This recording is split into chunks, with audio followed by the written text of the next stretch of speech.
ketika Rasulullah wafat, itu dipilih Abu Bakar. Abu Bakar bilang kepada orang-orang, keberhasilan kepemimpinanku itu ditentukan dari bagaimana aku memperlakukan yang paling lemah di antara kalian, bukan yang paling kuat di antara kalian. Karena balik lagi, itu adalah sesuatu yang menjadi fokus harusnya, bukan orang-orang yang kuat, tapi orang-orang yang lemah. Kalau kita mampu untuk ngurus orang yang lemah, orang yang kuat apalagi pasti bisa kita urus.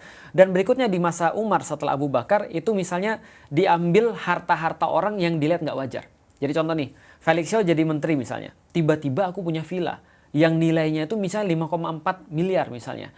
Ternyata gajiku itu cuma sekitar 10 juta per bulan. Atau taruhlah 40 juta per bulan. Nggak masuk akal dong. Dalam waktu 3 tahun kok aku bisa beroleh villa. Maka langsung diambil sama pemerintah. Diambil sama pemerintah, dikasih aku waktu untuk buktiin. Buktiin itu punya kamu, dan buktiin kalau kamu bisa beli itu. Kalau nggak bisa, nggak balik tuh. Tapi kalau bisa, balik tuh barang itu jadi milik aku. Nah itu salah satunya. Jadi benar-benar korupsi itu benar-benar ditahan. Nah pertanyaannya, bagaimana kalau pemerintahnya yang korup juga? Karena yang paling mungkin untuk korup sebenarnya yang punya kekuatan. Kalau kita pakai dalil atau argumen yang tadi. Maka pemerintahnya juga harus ada check and balances. Contoh misalnya, Umar itu mencontohkan hidup sederhana.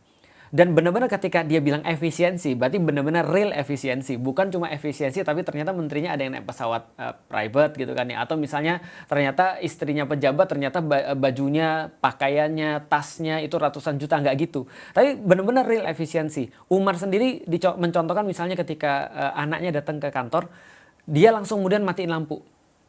Karena lampu itu dibiayain sama negara. Lalu dia bilang, ini urusan pribadi atau ini urusan negara?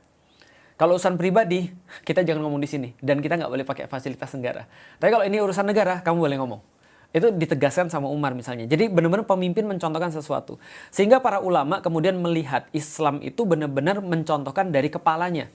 Jadi dia mencontohkan seperti apa? Dia mencontohkan untuk hidup sederhana. Dia mencontohkan untuk tidak bermewah-mewahan. Dia menjadi contoh bagi orang-orang lain untuk benar-benar tidak hidup glamor lah.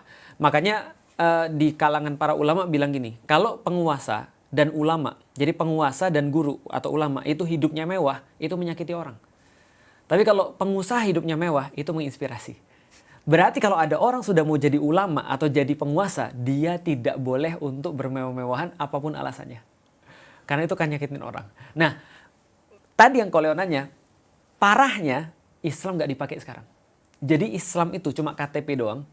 Dan nggak dipakai sekarang. Artinya, sudahlah secara kekuasaan itu ditumpuk pada satu.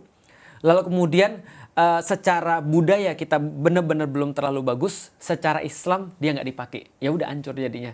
Jadi secara kekuatan, lalu kemudian secara budaya dan secara agamanya nggak dipakai. Hancur semuanya. Nah, itu terjadi di Indonesia.